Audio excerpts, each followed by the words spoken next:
And it probably comes as no surprise that drinking sugar-laden beverages likely has health consequences. But a new study out of Harvard University draws a connection between the consumption of those sugary drinks and death rates around the world. In fact, some pretty staggering numbers.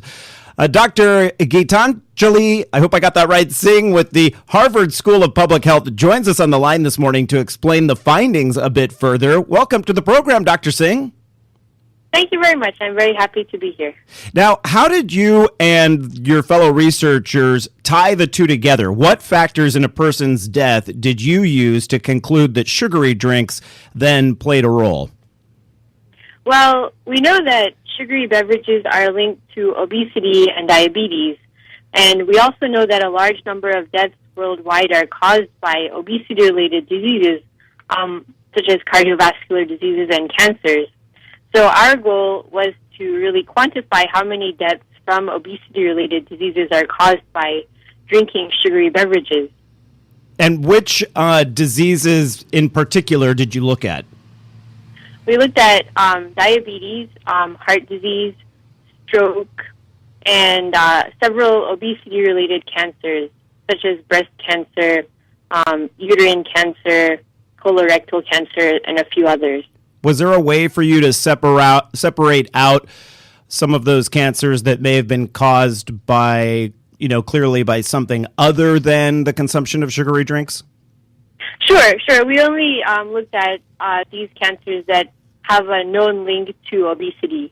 And really, the main linchpin in our study was the relationship between sugary beverages and obesity then obesity and deaths from these other chronic diseases. Some of these deaths are really high up on the list of number one killers, are they not? Yes, that is true. Yes, cardiovascular diseases are one of the major causes of death in many countries throughout the world. Yeah, I think I read somewhere that heart disease kills more people than all the other problems combined. So certainly something worthy of study, which you guys did. Do the type of calories play a big role in this? If someone was obese from just eating too much steak, for instance, is that different than someone who's obese from just taking in a lot of simple sugar? Well, the calories from sugary beverages are really empty calories.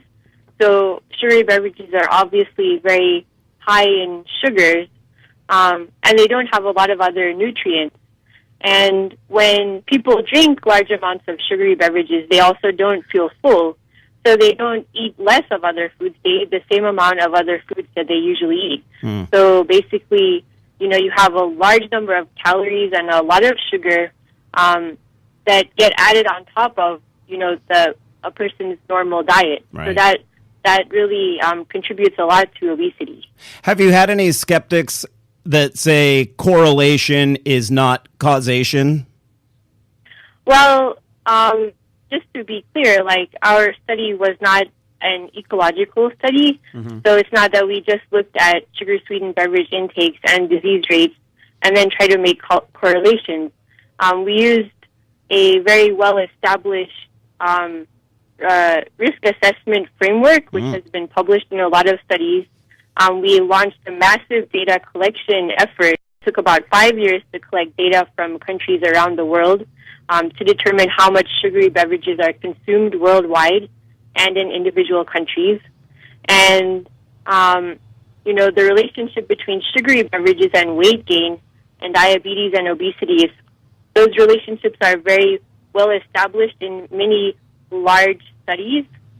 And, the relationship between obesity and diseases that lead to death, like cardiovascular diseases and certain cancers and diabetes, has also been established in large studies.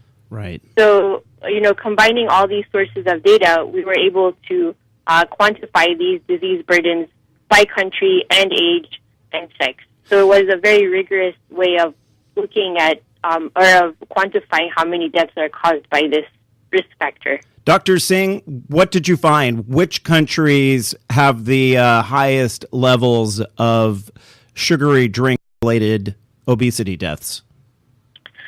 So, in total, the U.S. had about 25,000 deaths caused by drinking sugary beverages in 2010. And so it had the third highest death rate due to sugary beverage consumption among the world's 35 largest countries. Oh, number 3. For some reason, I just assumed we would come in at number 1. So there are 2 countries that consume more sugary drinks than the U.S. Yes, in fact, actually, Mexico came in at number 1. Sugary beverage consumption is very high in many countries in Latin America and the Caribbean. Mm-hmm. And rates of diabetes and obesity are also very high in many countries in that region. So the death rate is highest in Latin America and the Caribbean. Who came in after the United States? That will be released in our study once it's published, and it'll be published in the coming months. So I look forward to that. Yeah, and I think I remember reading in one of the articles, you were covered by so many publications, I can't remember which one I saw this in, but that Japan had the lowest? Yes, that's right. In Japan, the rate of sugary beverage consumption is quite low, as are the rates of diabetes and obesity-related disease. So that country actually had, among the world's largest countries, it had the lowest death rate. Right. Interesting. So how would you like to see this study used then by policymakers around the world, the people in charge of saying what's healthy, what's not, those sorts of things? Right. Well, our results show that policy measures are needed to reduce consumption of sugary beverages in many countries in the world. And, other studies have examined the effectiveness of policy measures such as taxation, soda taxation, or placing limits on advertising, especially to vulnerable groups like children, or reducing access to sugar-sweetened beverages, or launching mass media campaigns, encouraging people to drink fewer sugary beverages.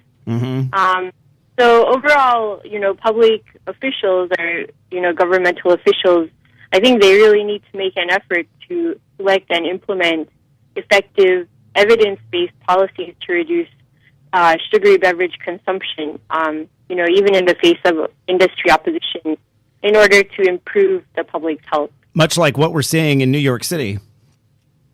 Much like that, yes. Mayor Bloomberg has made many attempts to reduce sugary beverage consumption. He's been very persistent about it, and it would be great if, more public officials became interested in this and were, as persistent as he has been.